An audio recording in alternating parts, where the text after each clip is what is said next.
So that's Guadalcanal. He actually heads home. And here we go back to the book. An aide in the office in Washington, General Thomas Holcomb, jolted in with the news. The general has given you to the Army, Puller. I mean on loan. For 3 or 4 months, General Marshall wants you to explain the Guadalcanal fighting to his troops all over the country. You needn't fret about leaving your men. The division will be in Australia for the next 6 months before it can get back into action. I expect you'll rejoin it in time for another big show. So there's time between these big island campaigns, and he goes home to America to take over or spread the word about what the fighting was like. Back to the book. He often spoke 3 times daily. He was on and off planes until he all but lost track of his route. He told the story of his fight for the perimeter, of Basilone pushing the wall of enemy bodies down the hill, of burials by bulldozer, and of weapons they used. He told of patrols in thick growth, but never of his wounds. I can't tell you the Japs are no damn good, he said, because they are good. But we're better. One American properly trained can handle 2 of the yellow bastards. They have discipline, and they use the jungle cover better than we do, but they can't think on their own. I'll say that again. They have discipline, and they use the jungle cover better than we do, but they can't think on their own. That's a critical dichotomy. The discipline, which obviously is something that I am passionate about. Sure. But if you put so much discipline in, if you put too much discipline in place, people don't think for themselves anymore. Yeah. They just wait. They never change battle plans once they're made, regardless of cost. They think they'd lose face. They have no artillery to compare with ours, and our guns chew them to pieces.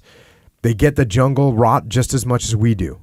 They're not Superman, and we'll whip the hell out of them, and you'll be helping to do it soon, I suppose. If you take your training seriously, then there's nothing to worry about. But you'll have to be hard. And you can be hard when you write with your families. 2, try to convince them that we're in a war to the finish. And that all these strikes and softness and confusion will have to go. I can tell you one more thing. There are worse things than dying for your country. When he spoke to the War Production Board officials in Washington, here's what he said. I want to ask you why American troops shouldn't have the world's best fighting equipment. On Guadalcanal, we saw our trenching shovels break at first use. All of our men now have Jap shovels because they're better and more dependable. Jap field glasses are better too.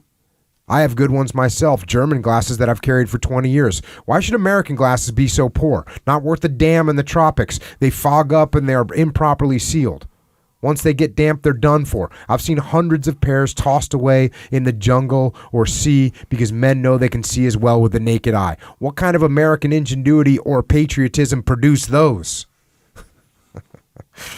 He doesn't play. This is a little part about humility. We'll have to get over the idea that we're the greatest people on earth in every respect, that we're infallible and that no one else has ideas worth considering.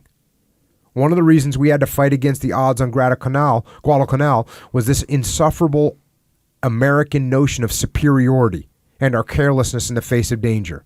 It goes back to Pearl Harbor and far beyond. He's saying you got to stay humble. Mm-hmm. You can't be arrogant. He was summoned before the high command of the Marine Corps and gave the same forthright picture of the fighting he had seen. Gentlemen, we have some of the same old troubles. Staff officers who've never seen combat issue unrealistic orders that cost lives, time, money, and ruin morale. For example, we were out there on that island trying to defend a perimeter when they wanted to send a patrol outside. The command never used a single regiment, but sent out 3 mixed battalions. The logical thing would have been a regular regiment with 1 battalion leading the other and the other 2 covering. Officers and men would be familiar with each other, and there would never be questions about who is in command. But when we did go out, it was almost always with mixed battalions. It may look good in a staff officer's chart here at headquarters, but it didn't work. Brought us only stumbling and confusion and casualties. More than once, when we were out in the jungle, nobody really knew who was in command. I could cite you the names of many a man I lost because of that. It was inexcusable. This is something that It absolutely is very important to understand, especially for guys that are, well, I guess anybody. You work and you train in a certain way. Mm-hmm. As much as you can, stay in the groups that you work and train with, right? Mm. And for them to just randomly, and who knows why they did this, but I'll tell you what I've seen. I've seen this, where let's say there's some operation that's a high visibility operation that everyone thinks, wow, that'd be a cool operation to do. Yeah. Well, instead of just taking, let's say, one company, they go, okay, well, we want to get multiple different people to be able to be involved in this operation. So we'll take one platoon from this company and one platoon from this other company and one platoon from this other company, and we'll just send them all out there. Mm. That's exactly what he's talking about. It's like, no. Hey, sorry, you guys aren't going to go on this operation. We're sending Alpha Company or Bravo Company or whatever. Right. That's the way you do it. Yeah. Play around. Here's a little comment, because I love machine guns. A little comment on the art of machine gunnery. These guns are the most important firepower to infantry. I'm just making that statement. Cool. Chesty Puller statement. Dig it. Machine guns. Go be a machine gunner. You know what I'm saying? I know what you're saying. I was so fired up one day. We were at the gym, and I walked in. There was some kid was signing up, and he was, I call him a kid. He was probably old man, 24 years old. Yeah. And so I said, "Hey, old man." I think I said, I could tell he had like a high and tight. I was like, "Oh, are you in the military?" He goes, "Yeah, I'm in the Marine Corps." Mm. I said, "What do you do in the Marine Corps?" He said, "Machine gunner." I was like, dig it. Yes. Awesome. All right. Here's another comment. We just don't know all we ought to know about warfare on land or sea. Just off Guadalcanal, not long ago, we lost 3 cruisers blasted down by Jap guns as they sat there, sitting ducks, that's all. I'll tell you exactly why we lost them. The admiral in charge got a plane report that the Jap force was approaching at 14 knots by daylight. So he figured at this speed, the enemy couldn't arrive in his waters before the next dawn.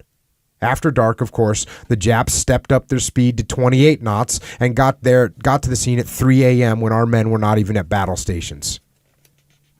Instead of keeping it happen like that, I'm positive. And instead of keeping such things secret, we ought to have them emblazoned on the gate at every naval station.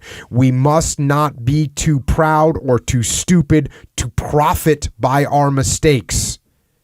And God knows that we make them. Have you ever heard the term profit from our mistakes before? No, but I really like it. Yeah, I think I really like it too. Why not profit from your mistakes? It's brilliant. Yeah, kind of puts it more into, they say learn from your mistakes, right? Yeah. Like learn, cool, but when you say profit, it sounds so much more valuable, Yeah. Talks a little bit about, the psychological impact of combat. I know something about the strain of combat. For 5 years in Nicaragua, I marched at least 20 days a month under constant threat of enemy ambush. But I never saw in those Indian troops any sign of battle fatigue or anything resembling it. In the Pacific, I saw a lot of our people break down. My reaction is this: what does it matter how you're killed if you're killed in battle? Why does the louder noise in a fight with heavy artillery and bombs make such a difference? I think the difference is entirely in the mind, in the preparation of men for combat. In Haiti actions, when I fought, the men were all picked volunteers, professionals who were paid to fight and realized they might die in the trade. I'm sure from my own experience that it's the mental attitude. I went through the worst days they had on Guadalcanal, and I didn't suffer a bit. I lost some weight, but that was because we didn't get the proper food. If we make our men tough in the mind before they go to war and give them an honest idea of what war is like, we won't have so much of this trouble. Why do we have to baby them with all this crap about careers and opportunity and foreign travel? Yeah. You know what I mean? Mm-hmm. You know what I mean? Yeah, that makes a lot of sense there. They say, I forget where I read this, but people who come back from from war, they kind of differentiated, like, where people who were in it, like, you know how like JP and you and I just always wanted to do this, to be a combat leader, to be a Navy SEAL, to be a commando, you know, like typically people with that kind of attitude, they don't get affected by it because it's kind of like this thing they where get affected less. Yeah. Generally, you are correct. Yeah. Generally, guys that like special operations guys, that's what they wanted to do. Yeah, and there's a that's what it whole was. bunch of other things that play into that as well. The training, because he's talking about hard training. Well, guess what? In special operations, you do get harder training. Yeah. You have a tighter, or you have a real close relationship with all your guys, and you stay together with your guys. Mm-hmm. That is helpful too. I mean, it's not any tighter of a relationship that you have in an infantry platoon. Trust me, I've seen those in Marine Corps and in Army infantry and military units get tight. Doesn't matter whether you're special operations or not. But the training, they step up the training. They make it really hard. That plays a role. But I think you're right, is that guys that think that that's what they want to do, then that helps as well. So Right. There's a bunch of little factors.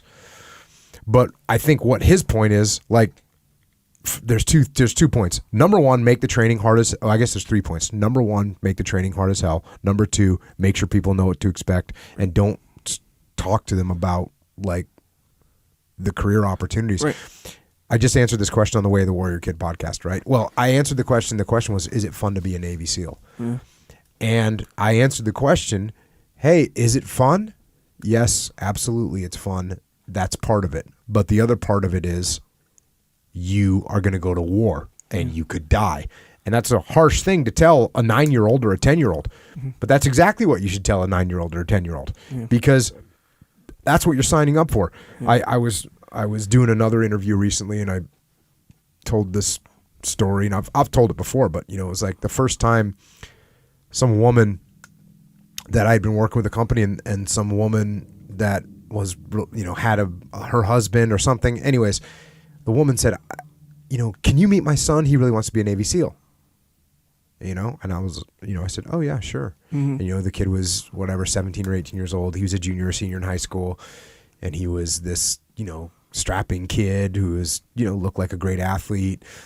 And she wanted to bring me to lunch with him. So we went to lunch and it was, the details of the story, I don't recall exactly, but it was basically, my son, he wants to be a Navy SEAL. He's on the swim team and he's on the track team and he played football and he just loves working out and I think he'd be great. And he can do 28 pull-ups. And the kid's like, yeah, I love working out. And plus I surf too. And I love the ocean. I love the water. and it was like cool. And for a while, I was listening. And then, of course I was like, yeah, that sounds like you'd be well prepared for the physical aspects of it. But what you have to remember is that the reason you become a SEAL is so you can go and fight in wars and you're going to kill people and you're going to be at the risk of dying and you're going to be at the risk of being wounded. And that's what's going to happen to your friends, if not you. And when I got done saying like that sentence, the mom's face completely changed. Yeah. Because it's what he's talking about right here, which is, hey, it's travel and adventure and career opportunities. Like, no, what it is war. And savagery and the worst things that you could possibly experience is what you're going to experience. That's what you need to tell people. Yeah, those special operations. And the conclusion for what I was reading there was people, when they go in knowing and kind of, how'd they put it, like forward leaning into the realities of a military situation, tends to be special operations or guys who want to do it for that reason. Not the guy who got sold on world travel, playing for college. That guy's definitely going to have a rougher time with it. And you got to remember too, there's a massive percentage of Army infantry, Marine Corps infantry. Guess what they want to be? Marine Corps infantry. They want to be. That's what they want to do. They're just as passionate about that as some guy that because that job, it's a little bit different. But a lot of that parts of that job are, when we had Brian Stan on, we talked about this. Like Brian Stan was, you get to be in charge of more people. You get, it's a different dynamic, but the combat leadership opportunities and just the combat opportunities. I mean, when we were in Ramadi, the guys, the infantry in Ramadi, those guys were freaking getting after it. They were just, it was insane to watch those guys. Yeah. So, yeah, and you know, there's plenty. I mean, there's the vast majority, or there's plenty of guys in the regular conventional forces. They do just as good after combat as the special operations guys do. Yeah. So it's more, and you know, we talked about this Peter Attia.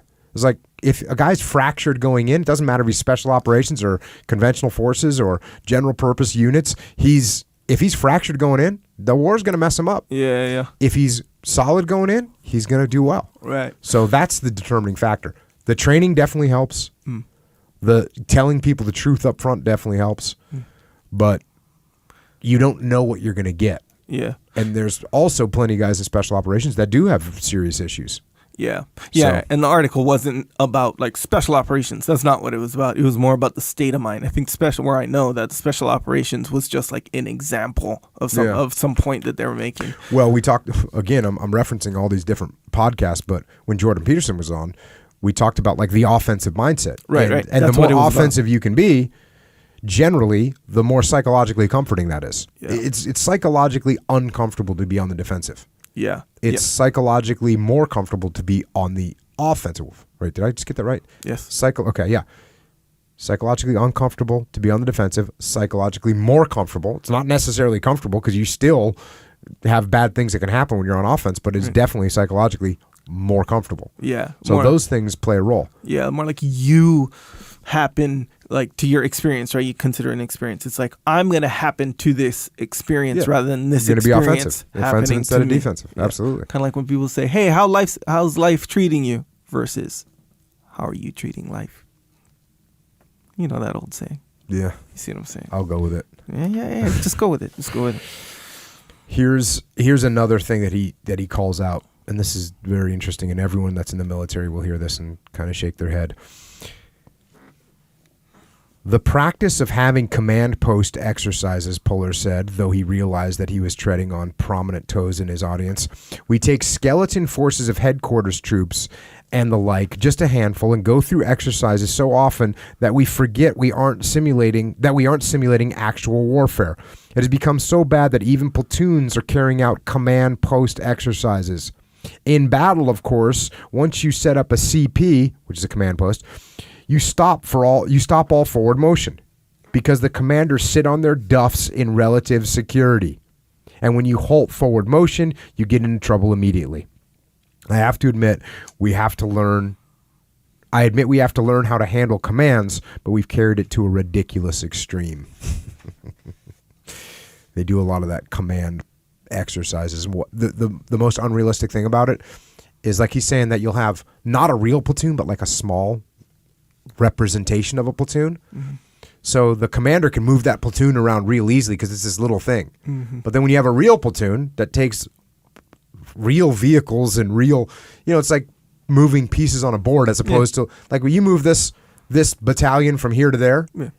All you do is just move their piece on a board. That was real easy. Yeah. You look at what actually happens in the field when you move that piece of a battalion. Yeah. It's massive. It's this incredible project to make happen.